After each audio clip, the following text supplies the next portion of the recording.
Hey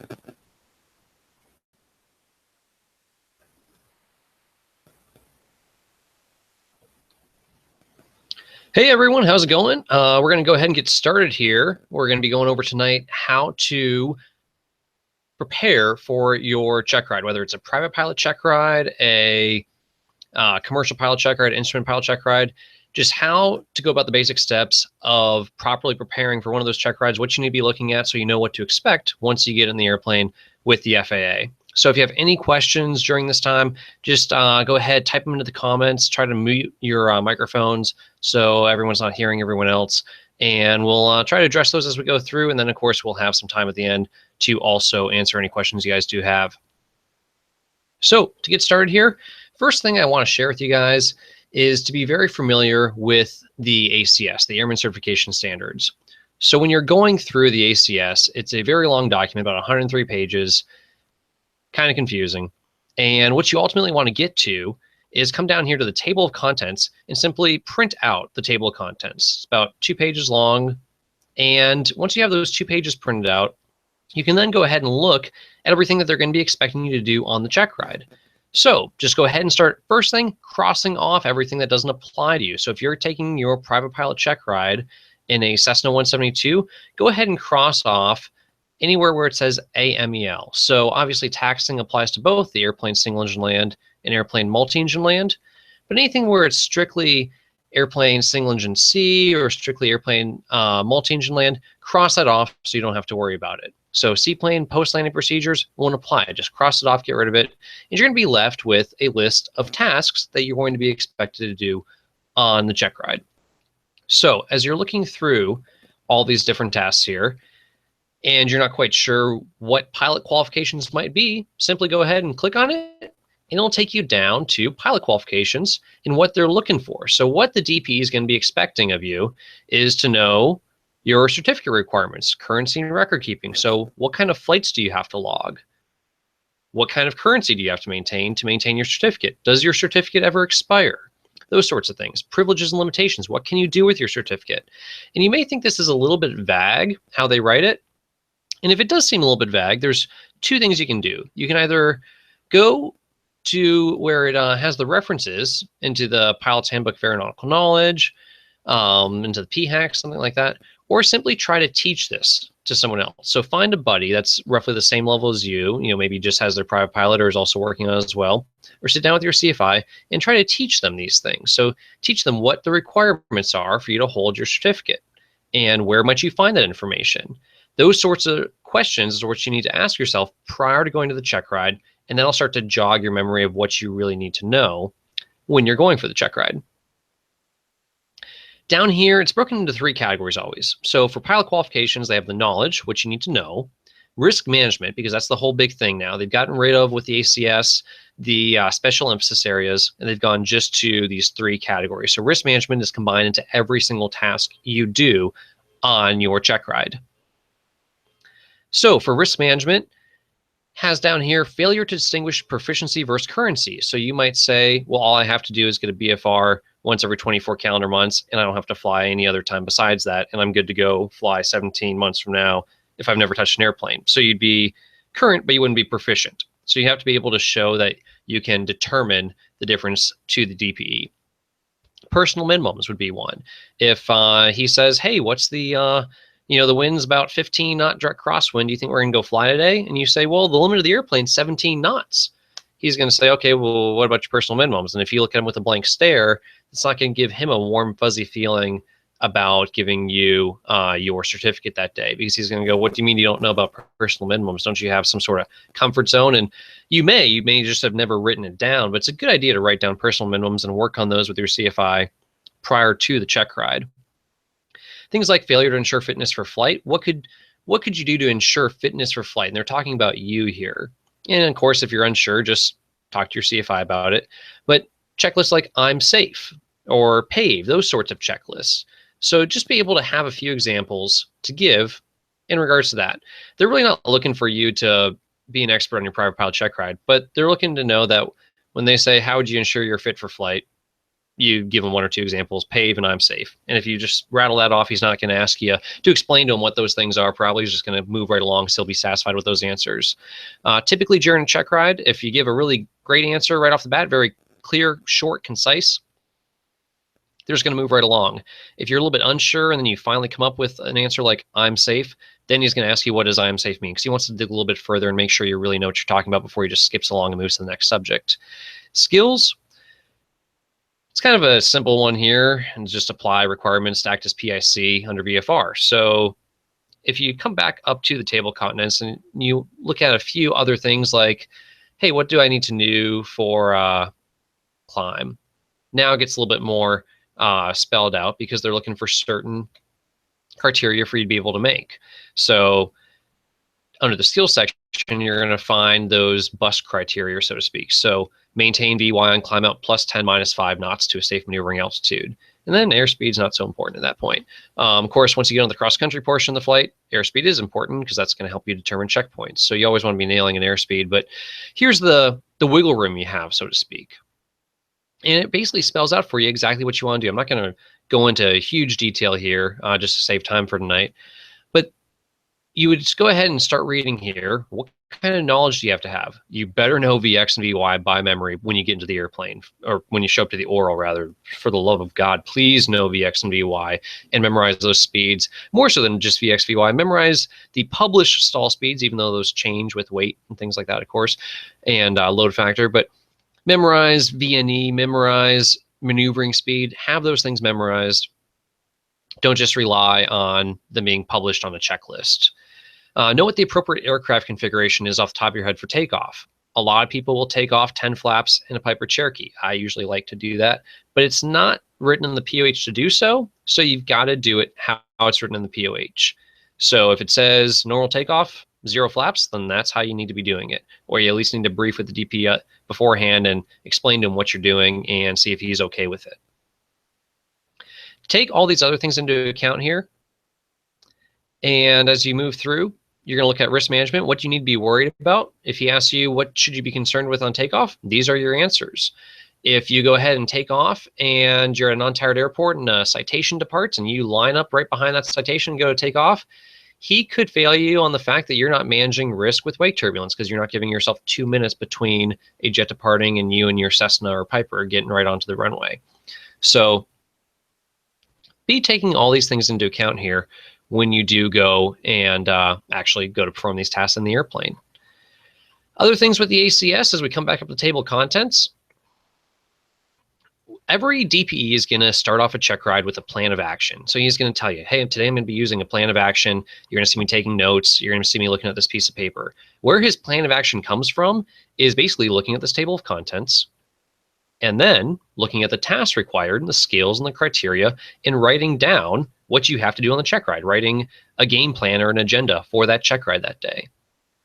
So when you want to know, well, what's the criteria for a short field approach and landing in a single engine land airplane, you go ahead and click on it. And you come down here to the skills section, which is exactly what he did.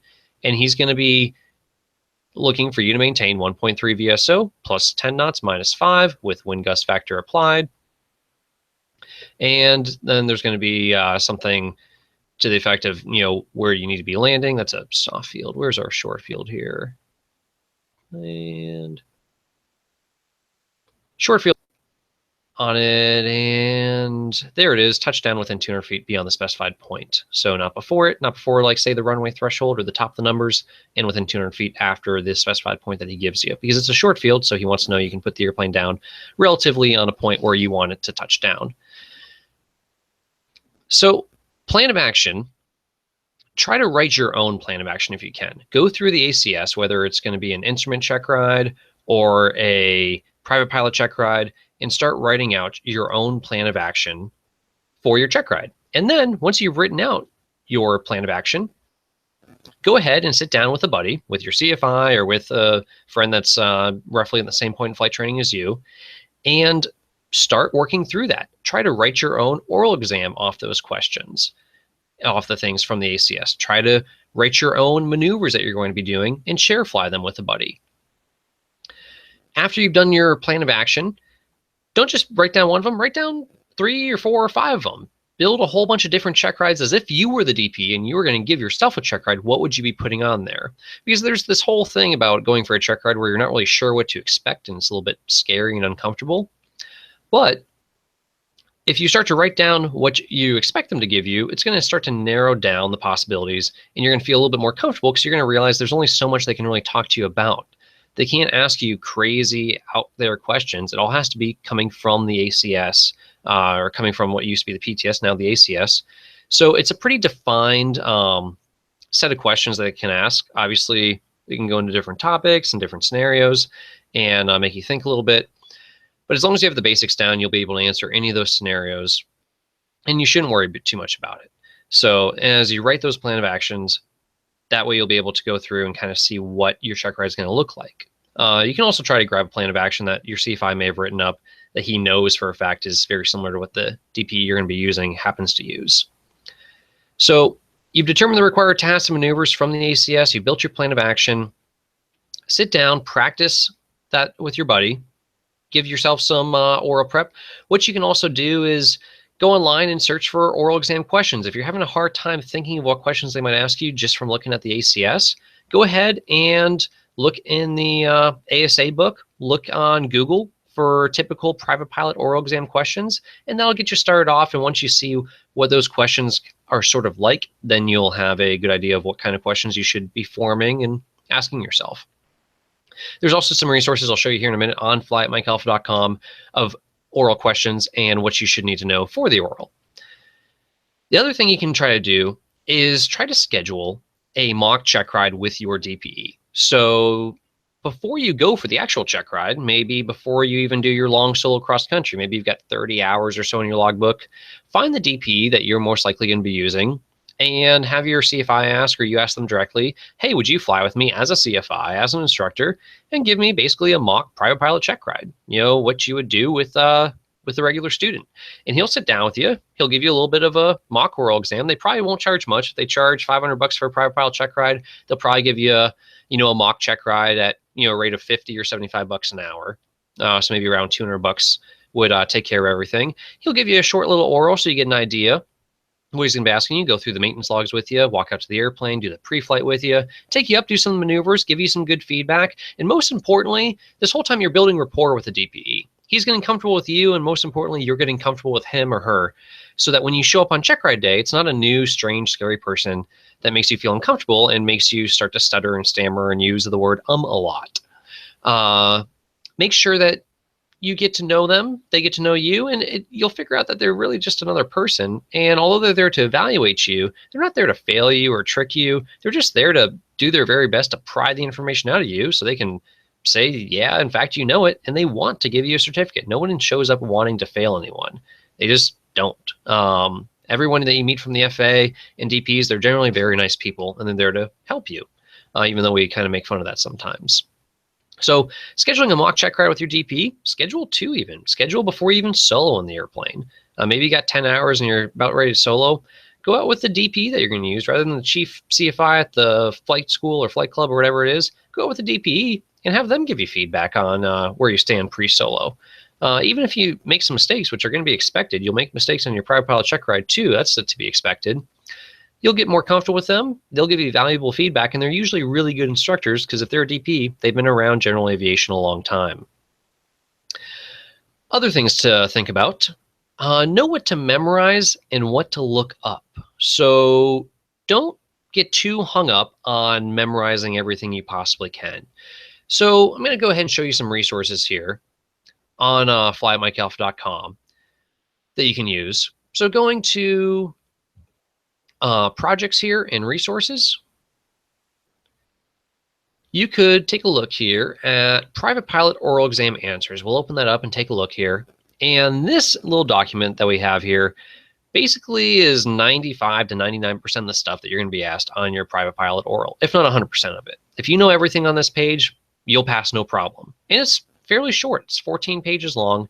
It's really not too crazy to memorize all this stuff. However, you really should not memorize all of this right here. There's some basic things you need to know, like the 3-152 rule. If you haven't heard about that, we can talk about it later, or just ask your CFI when you get a chance. But for the most part, don't try to memorize and beat into your head all of these altitudes. Have a good idea about them. Do your best to memorize them. But if you don't know them all off the top of your head, don't sweat it. Just simply look up 91.155 in your FAR aim during the oral exam. When he asks you, hey, if you were to cross this mountain at 11,000 feet at night, and points to a place on the sectional chart, tell me what kind of airspace it is and what kind of cloud clearance requirements you need. It's kind of an oddball question if you're in Class G airspace, but you're, within 1,000 feet of the surface and there's a mountain at 10,000 feet. And so it's kind of hard to know all that off the top of your head. And the most important thing to do during the oral exam, during the check ride, is don't give the wrong answer. Don't be afraid to say, I don't know, or I need to look that up. So go ahead and just look it up, because it's something that you logically could look up before you embark on that flight. If you're planning to fly over top of that mountain, then you're going to do some flight planning, and you should be checking what kind of cloud clearance requirements you need for that flight at that point, not constantly knowing them off the top of your head at all times. Because if you're not going to fly over a mountain every day and you're mostly just flying around flat Florida, then you're going to be more familiar with the rules below 10,000 feet and Class G and Class E airspace. So don't try to drill a lot of excess kind of random information into your head. Certain things you should know, like how to recognize an MOA, how to recognize a restricted area, how to recognize TFRs, how to look them up, what they are. But don't be afraid to look things up during the check ride and use the FAR aim heavily. Look in the back of it, use a digital copy, and just use the find or search function in it, which is awesome. Things like Lichen Signals. You don't memorize these. They're too much to memorize. It's just making it too hard on yourself to do that. So simply print them out, tape them to your kneeboard, tape them to the visor in your airplane, and then they're there where you need them. Because if you do actually have a comm failure and you need to use Lichen Signals, you're probably not going to be thinking super clearly and able to memorize or remember all these. So just have them somewhere where you can easily access them during the oral exam on your kneeboard and during the flight portion in the airplane, taped to the visor. If you're wasting time drilling all these into your head, there's other more important information you could be reading up on. So anyways, take a look at this little document here. Like I said, about 14 pages and everything you could pretty much ever be asked on your oral exam. Pretty short. So once you start to realize what they're looking for, it's really not that daunting, really not that crazy. Other things to think about here. If you notice the endorsements your instructor gives you right before you go for a check ride, something about Part 61 he gives you an endorsement for, and it says he's given you required training of Part 61 point something. And so what exactly has he done? Well, if we look up Part 61 and what's inside there, what it's going to say, if we come down here to private pilots, is flight proficiency. What do you need to know? Part 61 107. And your instructor says, yeah, I gave him training according to Part 61 107. Well, what did he do? He trained you on this area here, pre-flight preparation on through post-flight procedures. That is literally the extent of being a private pilot. Everything is in there. That is all you're going to be evaluated on during your check ride. It's really not a whole heck of a lot. It's 12 items.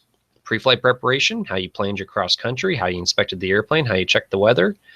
Then moving on into airport operations, taxiing out, knowing where you can go, where you can't, knowing what a whole short line looks like, taxiway signs, things like that. Takeoffs, landings, making sure you can control the aircraft. Performance maneuvers, like doing steep turns. Ground reference maneuvers, turns about a point or S-turns, whatever they might ask you to do on the check ride. They'll typically only ask for one. They'll ask for a turn about a point or an S-turn, and they won't typically ask for both. Navigation, being able to navigate with a VOR or GPS, sectional, dead reckoning, those sorts of things. Slow flight and stalls, hopefully you're proficient with them at this point. And basic instrument maneuvers, doing turns to heading, climb to an altitude, just flying a heading and altitude that they give you, doing some unusual attitudes and recovering from those while you're under the hood. Emergency operations, at some point you'll probably reach over and just pull the throttle back and say, hey, your engine quit, what are you going to do? You'll want to see a quick flow of trying to restart the engine, and then maybe selecting a field to land in, all while you pitch for best glide. Night operations, he'll probably just talk to you about those because you're probably not doing your check ride at night. So he'll just talk to you about those during the oral. What do you have to worry about? How long does it take for your eyes to adjust? How do you turn the lights on at the airport if they're off? Does this airport have lights? What kind of lights does it have? Looking in the AFD or sectional or chart supplement. And post-flight procedures. Do you know how to tie down the airplane properly? Do you put the gust lock in and Do you report any discrepancies with the airplane to the flight school or to whoever you rented it from when you're all said and done? So that's your entire check ride. That's what the FAA expects a private pilot to be proficient on. Nothing more. Down here, it's just saying if you're going to get a multi-engine class rating, or if you're going to helicopter private pilot, gyroplane private pilot, but you're probably just going for airplane single engine land. So know how to look up the FARs. If you really want to know, just look at the endorsements that CFI has given you and be able to look them up. Or if you come back here and you look at private pilots, eligibility requirements, aeronautical knowledge, what you need to know about. This is what you need to know on the ground.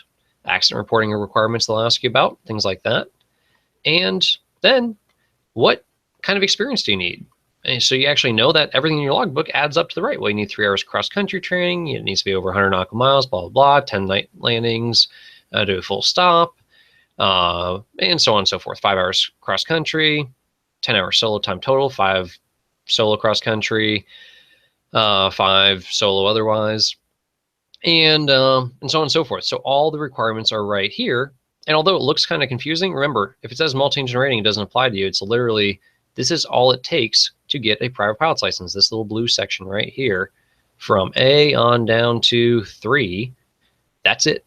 That's what it takes. So it's not quite as daunting as it might seem. And I know it certainly does seem a little daunting from time to time, but nothing too crazy. Next, other things, make sure you're finding ways to quiz yourself. Best way to quiz yourself if you don't know what kind of questions to ask right off the top of your head, simply start trying to teach things to someone else. Go ahead and go back to that oral exam guide from flyatmikealpha.com and simply teach this to somebody. Teach somebody what kind of engine you have. Tell them about it. Tell them what kind of hydraulic systems you have on the airplane. Tell them if your brakes are hydraulic, if the flaps are hydraulic, if the prop is, if the gear is. Explain that to somebody else. Once you start explaining it to somebody else, you'll find that you probably know it pretty well yourself, or it'll raise some questions in your head, and you'll go look it up, and then you'll find the answer. So if you're having a hard time knowing what kind of answers to ask, or what kind of questions to ask yourself, simply start teaching to somebody else what kind of airspace there is on a map. Pull out a sectional chart, point to random areas, and teach them about the MOA, teach them about prohibited areas, teach them about TFRs and how to find them. And even if you have to teach it to your dog, just start explaining it to the wall, and then you'll find out where you are deficient and where you actually know a whole bunch of information. So once you start teaching things, you learn a whole lot more. That's probably the best way to learn, is to teach it. Other things to do, just go ahead and search YouTube. Look for some oral exam examples. There's a lot of oral exam videos on Flat Mike Alpha. There's a lot of oral exam videos on the rest of YouTube to be able to look up and just see examples of people doing a private pilot or instrument or commercial pilot oral exam, and see what kind of questions they ask. See if you can answer those questions first before they do while you're watching those videos. And another thing that's really helpful to do is sit in the backseat for a stage check. So depending on what flight school you're at, they probably do stage checks, which some flight schools do it different. Some of them do a pre-solo stage check, pre-solo cross-country, and a pre-check ride. So you get 3 stage checks. See if you can sit in the backseat of a 172 for somebody else's stage check for pre-private pilot, where they go out and then CFI basically gives them a private pilot check ride. And you get to watch it and sit in the backseat. You'll notice a whole lot more. Of course, be quiet and be nice to them. Don't try to distract them. But you'll notice a whole lot more of mistakes they're making, or what you think you would do, what you think they should do. And you can kind of think ahead of them and really get a different perspective when you're not bogged down with the duty of actually flying the airplane and manipulating the flight controls, where you get to sit back as a passenger and watch. Of course, you can't sit in the back seat for an actual check ride, but you can sit in the back seat for a stage check, and you can even sit in the back seat for somebody else's flight lesson. And that's a really great way to learn and kind of test yourself to see what you would do in those situations, and see how they handle certain situations that the CFI throws at them. Other things to look at, that's pretty much it, actually. Besides looking at through the FARs, being familiar with those, you'll find everything that you're required to know and do in Part 61. You'll, if you have any other questions about rules and stuff, that's going to be Part 91. Make sure you know the difference between the parts. course, Part 61 deals with certificates. 91 deals with operating rules.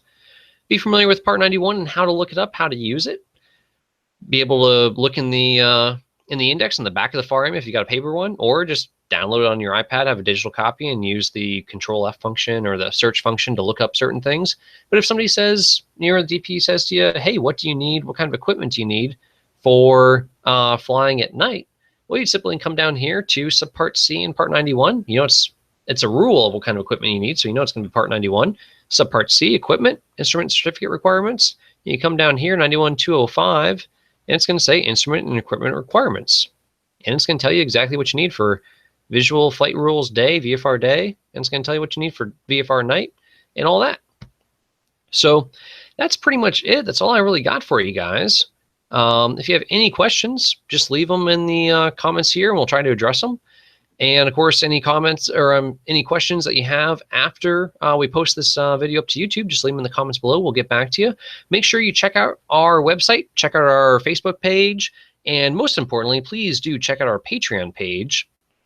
All the support you guys give us really helps, and it's really crucial. We are doing a lot of updates to the website right now on the back end that you can't really see anything of right now, but they will be coming up here soon, and we'll release a little sneak peek of what the new website's going to look like, where you'll be able to log in, sign up for courses, keep track of your progress, earn certificates, and all those sorts of things on there. So really cool developments coming up here soon. Hopefully you guys found this helpful. Again, if you have any questions at all, leave them in the comments below on the video. And as always, if you can't fly every day, fly at mikealpha.com. We'll see you all next time.